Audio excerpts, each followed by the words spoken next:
ಬೆಂಗಳೂರಿನಲ್ಲಿ ಚಿಂದಿ ಆಯುವ ವ್ಯಕ್ತಿಗೆ ಸುಮಾರು 30 ಲಕ್ಷ ರೂಪಾಯಿ ಮೌಲ್ಯದ ಡಾಲರ್ಸ್ಗಳು ದೊರೆತಿತ್ತು. ಆದ್ರೆ ಆಮೇಲೆ ಏನಾಯ್ತು ಅನ್ನೋದು ನಿಜಕ್ಕೂ ನೀವು ಕೇಳಿದರೆ ಬೆಚ್ಚಿ ಬೀಳುತ್ತೀರಾ. ಹೌದು, 39 ವರ್ಷದ ಚಿಂದಿ ಆಯುವ ಗುಣಶೀಲನ್ ಅನ್ನುವ ವ್ಯಕ್ತಿಗೆ ಶುಕ್ರವಾರ ನಾಗವಾರ ರೈಲು ನಿಲ್ದಾಣ ಪ್ರದೇಶದಲ್ಲಿ ಸುಮಾರು 30 ಲಕ್ಷ ರೂಪಾಯಿ ಹಣವಿದ್ದ ಪ್ಲಾಸ್ಟಿಕ್ ಬ್ಯಾಗ್ ದೊರೆತಿದೆ. ಆದ್ರೆ ಆ ಬ್ಯಾಗ್ನ ಸತ್ಯಾನಾಸತ್ಯ ಇನ್ನೂ ಪತ್ತೆಯಾಗಿಲ್ಲ. ಜೊತೆಗೆ ನಗರದ ರೈಲ್ವೆ ಹಳಿಯಲ್ಲಿ ವಿಶ್ವಸಂಸ್ಥೆಯ ಮುದ್ರೆ ಹೊಂದಿರುವ ಪತ್ರವೂ ಕೂಡ ಆ ಬ್ಯಾಗ್ನಲ್ಲಿತ್ತು. ಪಶ್ಚಿಮ ಬಂಗಾಳದ ನಾಡಿಯಾ ಮೂಲದ ಗುಣಶೀಲನ್ ಬೆಂಗಳೂರು ನಗರದಲ್ಲಿ ಚಿಂದಿ ಆಯುವ ಕೆಲಸವನ್ನ ಸುಮಾರು 5 ವರ್ಷದಿಂದ ಮಾಡುತ್ತಿದ್ದಾನೆ. ತ್ಯಾಜ್ಯ ವಸ್ತುಗಳನ್ನ ಸಂಗ್ರಹಿಸಿ ಮಾರಾಟ ಮಾಡಿ ಅವನು ಜೀವನವನ್ನ ಸಾಗಿಸುತ್ತಿದ್ದ. ನಾಗವಾರ ರೈಲು ನಿಲ್ದಾಣ ಸುತ್ತಮುತ್ತ ತ್ಯಾಜ್ಯ ವಸ್ತುಗಳನ್ನು ಹುಡುಕುತ್ತಿದ್ದಾಗ ರೈಲ್ವೆ ಹಳಿ ಮೇಲೆ ಕಪ್ಪು ಚೀಲವೊಂದು ಪತ್ತೆಯಾಗಿತ್ತು. ಅದನ್ನ ಅವನು ಎತ್ತಿಕೊಂಡು ಅಮೃತಹಳ್ಳಿ ಬಳಿ ಇರುವ ಸ್ಲಂನಲ್ಲಿ ತನ್ನ ಮನೆಗೆ ತೆಗೆದುಕೊಂಡು ಹೋಗಿದ್ದಾನೆ. ಗುಣಶೀಲನ್ ಪ್ಲಾಸ್ಟಿಕ್ ಚೀಲವನ್ನು ತೆಗೆದಾಗ ಅದರಲ್ಲಿ ಅಮೆರಿಕನ್ ಡಾಲರ್ಸ್ಗಳು ಕಂಡು ಬಂದಿದ್ದವು. ಅವುಗಳನ್ನ ನೋಡಿ ಯಾವುದೋ ದೇಶದ ನೋಟುಗಳು ಅಂತ ಗೊತ್ತಾಗಿತ್ತು. ಆ ಡಾಲರ್ಗಳನ್ನ ಏನು ಮಾಡಬೇಕೆಂದು ತಿಳಿಯದೆ ಗುಣಶೀಲನ್ ಸ್ಕ್ರಾಪ್ ಡೀಲರ್ ಲಾರೆನ್ಸ್ ನನ್ನ ಫೋನ್ ಮಾಡಿ ಹಣ ಸಿಕ್ಕ ಬಗ್ಗೆ ಹೇಳಿದ್ದಾನೆ. ಬಳ್ಳಾರಿಗೆ ವಾಹನದಲ್ಲಿ ಚಲಿಸುತ್ತಿದ್ದ ಲಾರೆನ್ಸ್ ಬೆಂಗಳೂರಿಗೆ ಹಿಂದಿರುಗುವವರೆಗೂ ಹಣವನ್ನ ತನ್ನ ಬಳಿಯಲ್ಲೇ ಇಟ್ಟುಕೊಳ್ಳುವಂತೆ ಗುಣಶೀಲನ್ಗೆ ಹೇಳಿದ್ದಾನೆ. ನಾನು ವಾಪಸ್ಸು ಸೋಮವಾರ ಬರುತ್ತೇನೆ, ಅಲ್ಲಿವರೆಗೆ ಆ ಹಣವನ್ನ ಹಾಗೆ ಇಟ್ಟುಕೊಳ್ಳುವಂತ ಕೂಡ ತಾಕೀತು ಮಾಡಿದ್ದಾನೆ. ಬಳಿಕ ತನ್ನ ಮನೆಯಲ್ಲಿ ಹಣವನ್ನು ಇಡಲು ಕಷ್ಟವಾದಾಗ ಗುಣಶೀಲನ್ ಭಾನುವಾರ ಸ್ವರಾಜ್ ಇಂಡಿಯಾ ಸಾಮಾಜಿಕ ಕಾರ್ಯಕರ್ತ ಆರ್ ಅಲಿಮುಲ್ಲಾ ಖಾನ್ ಅವನನ್ನ ಸಂಪರ್ಕಿಸಿ ವಿಷಯವನ್ನ ತಿಳಿಸಿದ್ದಾನೆ. ತಕ್ಷಣವೇ ಅಲಿಮುಲ್ಲಾ ಖಾನ್ ನಗರದ ಪೊಲೀಸ್ ಆಯುಕ್ತ ಬಿ ದಯಾನಂದ್ ಅವರಿಗೆ ವಿಷಯವನ್ನ ತಿಳಿಸಿದ್ದಾನೆ.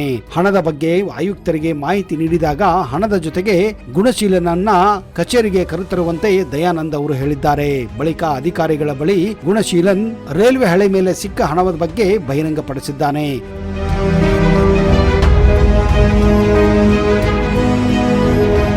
ಕಮಿಷನರ್ ಕೂಡಲೇ ಹೆಬ್ಬಾಳ ಪೊಲೀಸರಿಗೆ ಕರೆ ಮಾಡಿ ವಿಷಯವನ್ನ ತಿಳಿಸಿದ್ದು ಘಟನಾ ಸ್ಥಳವನ್ನ ಪೊಲೀಸರು ಪರಿಶೀಲಿಸಿದರು ಎಂದು ಖಲೀಮುಲ್ಲಾ ಖಾನ್ ಹೇಳಿಕೊಂಡಿದ್ದಾನೆ.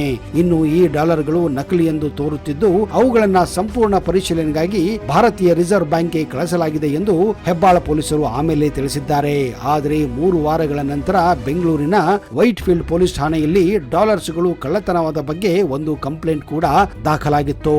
ಆದ್ರೆ ಆ ಕಂಪ್ಲೇಂಟ್ ನಲ್ಲಿ ಕಳ್ಳತನ ಎಲ್ಲಾಗಿತ್ತು, ಹೇಗಾಗಿತ್ತು ಅನ್ನುವ ವಿವರ ಮಾತ್ರ ಇರಲಿಲ್ಲ. ಆದ್ರೆ ಗುಣಶೀಲನಿಗೆ ಸಿಕ್ಕಂತಹ ನೋಟುಗಳು ಅಸಲಿ ಎಂದು ಆಮೇಲೆ ಪೊಲೀಸರು ಕೂಡ ದೃಢಪಡಿಸಿದ್ದರು.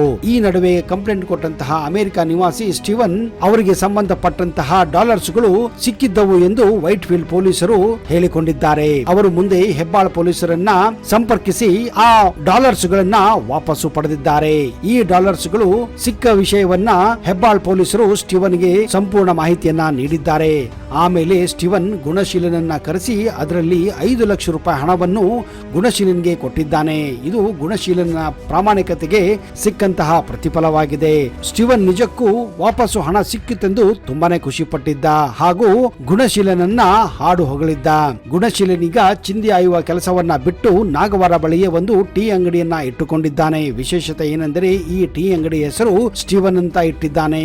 ನೋಡಿದಿರಾ ಸ್ನೇಹಿತರೆ, ಜೀವನದಲ್ಲಿ ಯಾವ ಸಂದರ್ಭದಲ್ಲಿ ಏನಾಗುತ್ತದೆ ಅನ್ನೋದಕ್ಕೆ ಇದೇ ಒಂದು ಘಟನೆ ಸಾಕ್ಷಿಯಾಗಿದೆ. ಯಾವುದೇ ಕೆಲಸ ಕೆಟ್ಟದ್ದಲ್ಲ, ಯಾವುದೇ ಕೆಲಸ ಕಡಿಮೆಯಲ್ಲ, ಕೆಲಸ ಕೆಲಸವೇ ಆಗಿರುತ್ತದೆ. ಕೆಲಸವನ್ನ ಕೆಲಸವೆಂದು ಮಾಡಿದರೆ ನಾವು ಮಾಡುವ ಕರ್ಮಗಳಿಗೆ ಆ ದೇವರು ಧರ್ಮವನ್ನ ಒದಗಿಸುತ್ತಾನೆ ಅನ್ನುವುದಕ್ಕೆ ಈ ಒಂದು ಘಟನೆ ನಿಜಕ್ಕೂ ಎಲ್ಲರನ್ನ ಬೆಚ್ಚಿ ಬೀಳಿಸಿದೆ. ಇದೇ ಕಾರಣ ಜೀವನದಲ್ಲಿ ಯಾವತ್ತೂ ಸೋಲಬೇಡಿ.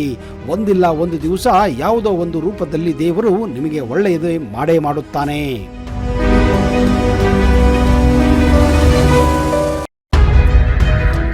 ರಸ್ತೆ ಬದಿ ಪಾನಿಪುರಿ ಮಾರುತ್ತಿದ್ದ ಹುಡುಗನೊಬ್ಬ ರಾತ್ರೋರಾತ್ರಿ ಕರೋಡಪತಿ ಆಗಿರುವ ಒಂದು ಘಟನೆ ಇತ್ತೀಚೆಗೆ ಉತ್ತರ ಪ್ರದೇಶದಲ್ಲಿ ಭಾರಿ ಸುದ್ದಿಯನ್ನೇ ಮಾಡಿದೆ.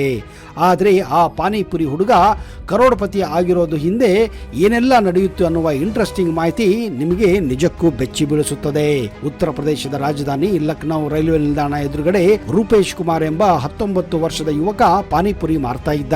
ಸುಮಾರು 6 ವರ್ಷಗಳ ನಂತರ ಅವನ ಶಾಲೆಯ ಸ್ನೇಹಿತ ಜಬ್ಬಾರ್ ಹುಸೇನ್ ಅನ್ನುವ ವ್ಯಕ್ತಿ ಅವನಿಗೆ ಸಿಕ್ಕಿದ್ದ. ಮಾಡಿದ್ದಾನೆ. ತುಂಬಾ ವರ್ಷಗಳ ಮೇಲೆ ಸಿಕ್ಕಂತಹ ಸ್ನೇಹಿತನನ್ನು ಕಂಡು ರೂಪೇಶ್ ತುಂಬಾ ಖುಷಿ ಪಟ್ಟಿದ್ದ.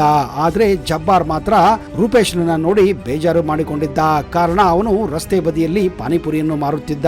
ನೀನು ಇದೇ ರೀತಿ ದಿನ ರಾತ್ರಿ ಪಾನಿಪುರಿ ಮಾರಿದರೆ ನಿನ್ನ ಜೀವನ ನಡೆಯುವುದಿಲ್ಲ. ನನ್ನ ಜೊತೆಗೆ ದೆಹಲಿಗೆ ಬಾ, ನಿನಗೆ ಒಳ್ಳೆಯ ಕೆಲಸ ಕೊಡಿಸುತ್ತೇನೆ, ತಿಂಗಳಿಗೆ 20,000 to 30,000 ರೂಪಾಯಿ ಸಂಬಳ ಕೊಡಿಸ್ತೀನಿ ಅಂತ ಹೇಳಿ ಅವನನ್ನ ದೆಹಲಿಗೆ ಕರೆದುಕೊಂಡು ಹೋಗಿದ್ದಾನೆ.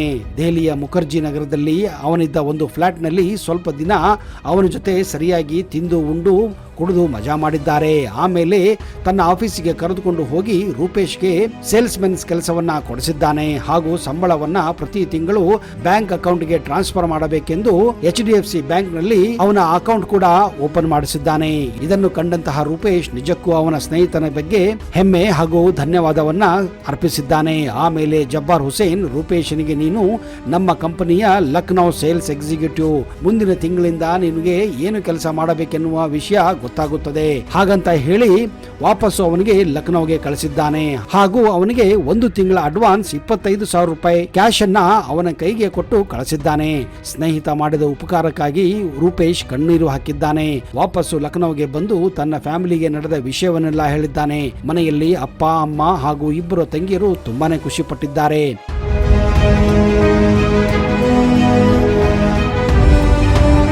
15 ದಿನಗಳ ನಂತರ ರೂಪೇಶ್ ಅಕೌಂಟ್ ನಲ್ಲಿ ಇದ್ದಕ್ಕಿದ್ದ ಹಾಗೆ 3 ಲಕ್ಷ ರೂಪಾಯಿ ಜಮಾ ಆಗಿದೆ. ಮೊಬೈಲ್ ನಲ್ಲಿ ಮೆಸೇಜ್ ನೋಡಿ ರೂಪೇಶ್ ದಿಗ್ಭ್ರಾಂತನಾಗಿದ್ದ.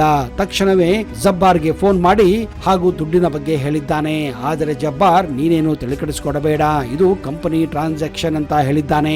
ರೂಪೇಶ್ ಅಷ್ಟು ದುಡ್ಡು ನೋಡಿ ಇರಬಹುದು ಅಂತ ಸುಮ್ಮನಾಗಿದ್ದಾನೆ. ಮುಂದೆ 1 ವಾರದ ನಂತರ ರೂಪೇಶ್ ಅಕೌಂಟ್ಗೆ ಪ್ರತಿ 2 ದಿವಸಕ್ಕೊಮ್ಮೆ 10 ರಿಂದ 15 ಲಕ್ಷ ರೂಪಾಯಿ ಜಮಾ ಆಗಲು ಪ್ರಾರಂಭಿಸಿದ್ದವು.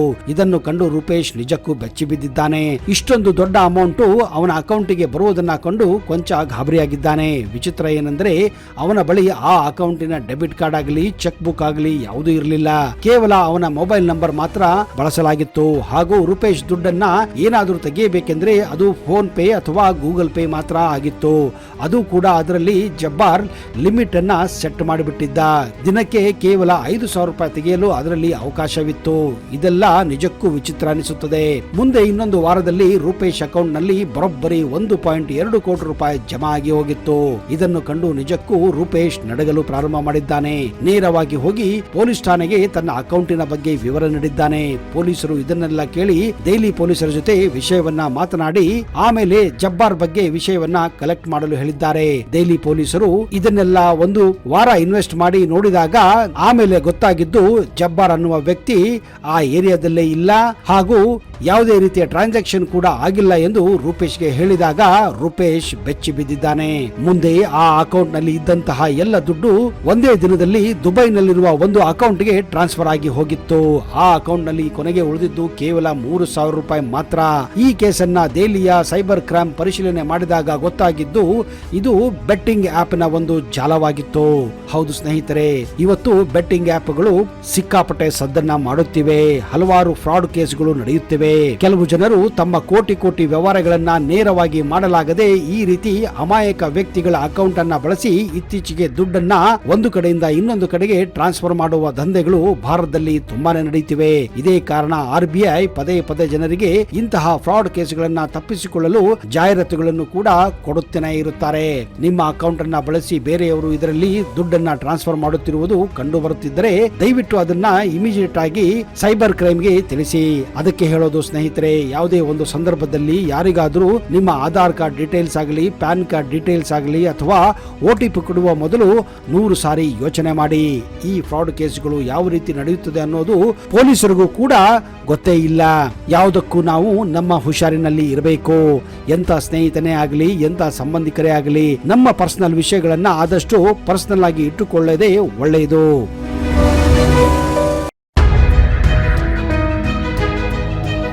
ನೋಡಿದಿರಾ ಸ್ನೇಹಿತರೆ, ಇವತ್ತು ನಮ್ಮ ಸುತ್ತಮುತ್ತ ಯಾವ ರೀತಿಯ ಫ್ರಾಡ್ ಕೇಸ್ಗಳು, ಚೀಟಿಂಗ್ ಕೇಸ್ಗಳು ನಡೆಯುತ್ತವೆ ಅಂತ. ದಯವಿಟ್ಟು ನೀವು ಕೂಡ ಜಾಗೃತರಾಗಿರಿ ಅನ್ನುವುದೇ ಈ ವಿಡಿಯೋದ ಮುಖ್ಯ ಉದ್ದೇಶ ಆಗಿದೆ. ಇಂತಹದೇ ಇನ್ನಷ್ಟು ಮಾಹಿತಿಯುಕ್ತ ವಿಡಿಯೋಗಳೊಂದಿಗೆ ಮುಂದಿನ ಸಂಚಿಕೆಯಲ್ಲಿ ಸಿಗುತ್ತೇನೆ. ಅಲ್ಲಿಯವರೆಗೆ ಜೈ ಹಿಂದ್, ಜೈ ಕರ್ನಾಟಕ. ನಿಮಗೆಲ್ಲ ಶುಭವಾಗಲಿ.